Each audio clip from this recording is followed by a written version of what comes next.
restaurants, you know. You're very civic-minded. I love that. What was really amazing,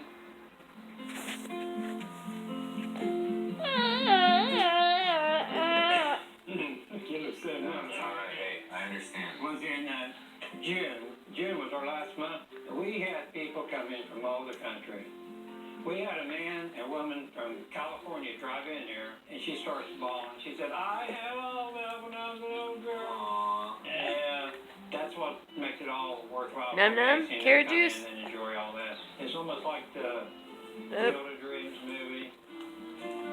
If you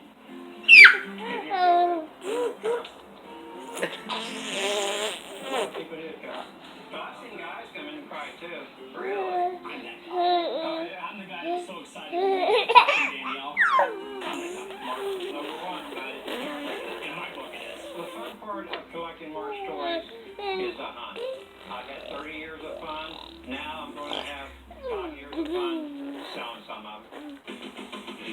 My house is just like this. Really? Jocko Monkey?